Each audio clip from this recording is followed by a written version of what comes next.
community are driving down Highway 14, and we see this crew of high-heeled folks walking down 14. So we'll hold those calls for service so we don't have anybody out here. So, man, we got some interesting folks here. Larry Barton, you're representing Rotary well here once again.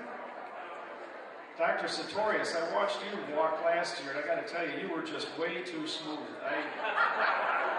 I don't know if it was. I'll just write it off that you were practicing. We'll leave it at that. Council President Truman.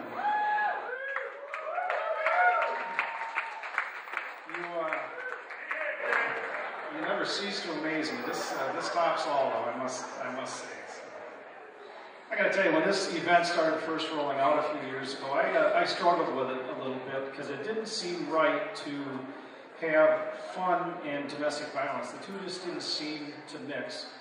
And I had some long conversations with Allison Hawkinson and Carrie Parker, and they assured me that this is all okay, so I'm warming up to it a little bit.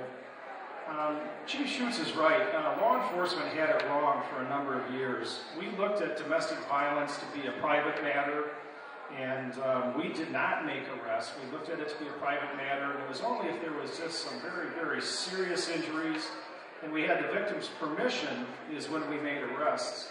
And we finally got it right here in the 80s and 90s where we don't need permission, and if there's evidence of a crime, we make those arrests, and we realize that that intervention is so important to stop the cycle of violence. But then there's some other things that have come into play as well. The district attorney's office has victim witness for the victims. We've got the 72-hour cooling off period where a victim has time to decide what course of action she wants to take. We've got the domestic violence intervention program with the district attorney's office. And I have to tell you, the YWCA is so important for us because it gives a place for victims to go for help. Domestic violence, it's pervasive in America. It's pervasive in Janesville. We're going to see about, we're on track for about 750 incidents this year, and we know that there are many, many others that go on reporting. It causes untold harm to our communities, and our officers really look at a domestic violence call as an opportunity to interrupt a homicide because 2/3 of the homicides we have in Janesville are domestic related. And when we look at those homicides and we look back at the context that we had with the victims, there really weren't very many. We need to get it right when we get those calls. I'm going to share 2 domestic violence calls that we rolled on this year. The first was a young woman who was alone in her home. She had broken up with her boyfriend, and she was in bed. And her ex-boyfriend broke into the home, jumped on top of her on top of the bed, started beating her in the face with his fists. He slammed her head up against the wall to the point where there was damage to the wall. He dragged her by her hair into the ground, kicked her all over her body, smashed a picture frame over her head to where the point where the glass was cascading down through her hair and onto her face. He choked her until she was unconscious. And if all of this wasn't enough, he then spat in her face and urinated on her head. Now, this victim was fortunate in that she was able to get away. She made it her way to Mercy Hospital, and Mercy Hospital called us, and the officer arrived and met with the victim, and she didn't want to do anything. She was afraid. She didn't want to tell us who the offender was. She didn't want any police interaction at all. But the officer took some time and spoke about the YWCA services, the services of the district attorney's office, talked about the 72-hour no contact, and she decided to disclose who the offender was, and of course then we went about our job and made that arrest. In April of this year, our community mourned the loss of 25-year-old Erica Ostenson to a domestic violence death. Erica had decided to leave her relationship. Erica's boyfriend, Kyle Hickey, was not going to allow this to happen.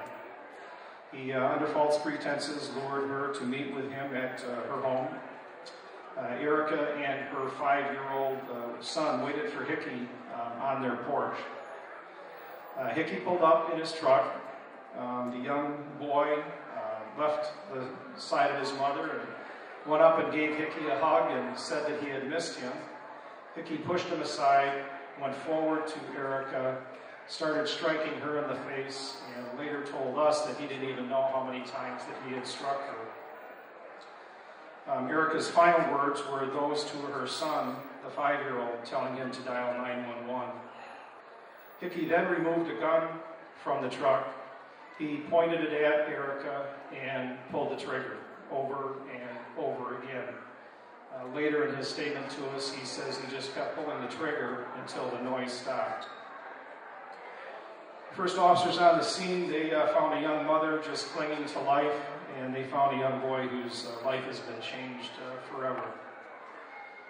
Later in that day, our officers took this young boy down to the care house, because that's where we do our interviews, another wonderful YWCA program, and we interviewed the boy.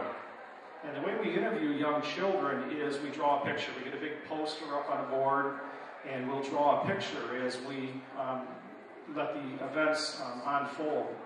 So the detective was drawing stick figures of Mom and Hickey and where the young boy was in the truck and the steps. And the young boy grabbed the marker after the detective was done, and he wrote the number 6 on the poster. And then he drew some circles on the stick figure of his mother. And the detective said, "What does that mean?" And he says, "My mother was shot 6 times, and this is where she was hit." The young boy then gave the marker back to the detective, and the detective said, "Is there anything else that we need to add to this picture?" And the young boy looked at the detective and he said, "Yeah, would you draw tears on my face?" Ladies and gentlemen, that's the picture of domestic violence. It's ugly, it's unacceptable, it has no room.